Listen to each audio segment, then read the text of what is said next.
Oi pessoal, a gente está discutindo aí o processo de impeachment do Trump, quais são os impactos disso, o que está acontecendo nos Estados Unidos, quais são as chances do presidente Trump em pleno processo eleitoral, 2020, ano de eleições nos Estados Unidos. O Congresso norte-americano está discutindo se instaura ou não instaura o processo de impeachment contra Donald Trump. Já foi aprovado na Câmara. Na Câmara, nós tivemos aí as acusações de abuso de poder e obstrução de investigação do Congresso. Essas duas acusações levam Trump a uma saia justa. Agora, é importante a gente lembrar que a história americana já teve outros dois processos de impeachment. A gente teve aí Andrew Johnson, em 1868, e Bill Clinton, em 1998. Na Câmara, Trump se deu mal. A Câmara tem maioria democrata. E como era de se esperar, o processo de impeachment tem pouco a ver com as questões técnicas. O impeachment é sempre político. Que o digam os brasileiros. No final, Trump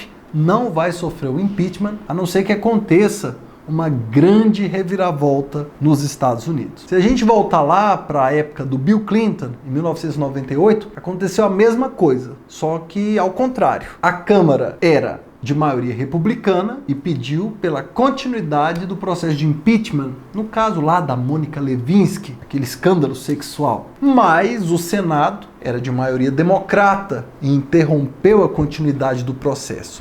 O mesmo vai acontecer agora. Donald Trump vai passar dessa vez.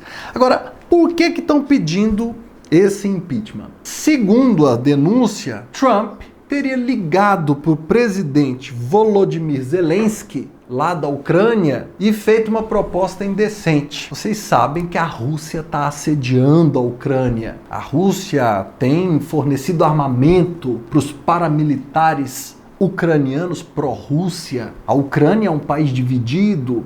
A parte ocidental quer se aproximar da União Europeia. A parte mais a leste quer se aproximar dos russos. A Ucrânia está na zona de influência do poderoso Vladimir Putin. E o presidente Zelensky está precisando de apoios para manter a soberania, a independência ucraniana. E o Trump disse, olha, eu mando dinheiro para você e eu faço uma visita a Kiev se você fizer uma investigação contra o filho do meu adversário nas próximas eleições.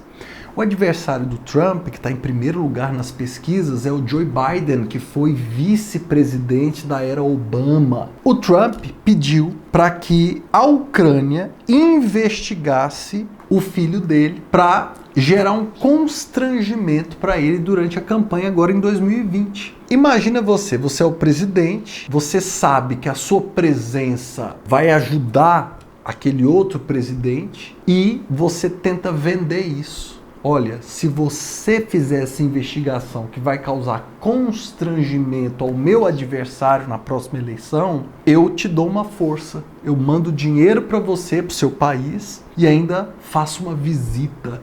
A visita do presidente dos Estados Unidos num país dentro da zona de influência russa significa muita coisa? É uma mensagem forte para Vladimir Putin? Fortalece o presidente ucraniano Volodymyr Zelensky? Claro que fortalece, né? Então, por isso que Trump tecnicamente está sofrendo o impeachment. Não vai dar em nada. Vamos lembrar aqui da história. Richard Nixon, né, em 1974 sofreu o desgaste com o famoso Watergate e quando foram abrir o processo de impeachment contra ele, ele renunciou. Então, antes que a Câmara abrisse o processo contra Nixon, ele renuncia à presidência dos Estados Unidos. Voltando ainda mais no tempo, lá no século XIX, o presidente Andrew Johnson tentou afastar o secretário da Guerra sem autorização do Congresso em 1868 e ele sofreu impeachment. Então,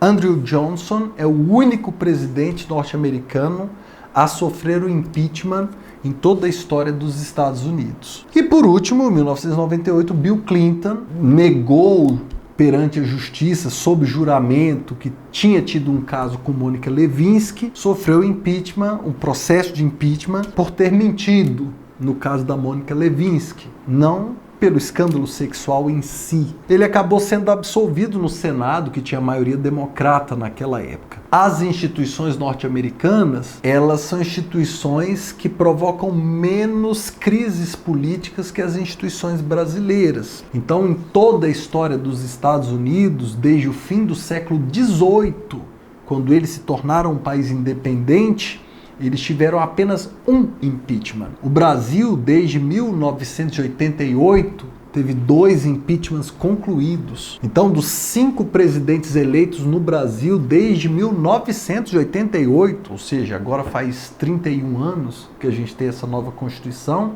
dos 5, 2 sofreram impeachment. Então, a gente percebe que o nosso sistema político precisa de ajustes, porque ele é um sistema propenso ao aprofundamento das crises. Em países mais sofisticados, você tem mecanismos de afastamento dos presidentes e primeiros ministros menos traumáticos. Na Inglaterra, por exemplo, quando um primeiro-ministro não vai bem, a opinião pública começa a questioná-lo, o parlamento dá um voto de desconfiança e a rainha o demite.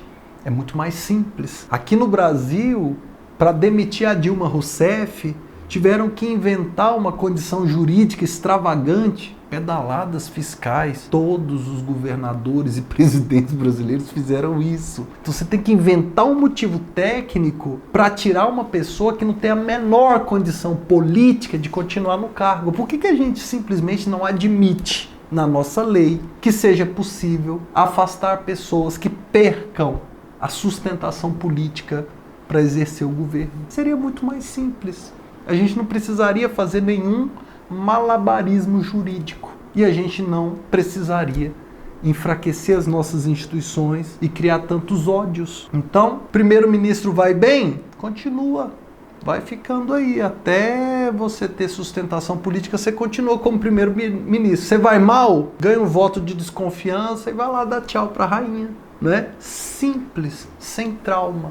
Nos Estados Unidos, o modelo também é menos propenso aos impactos e às crises. Mas no Brasil, nosso modelo precisa de ajustes urgentes. O Brasil precisa ser mais maduro. Muitas vezes, um presidente pode perder apoio no Congresso e na opinião pública no meio do mandato.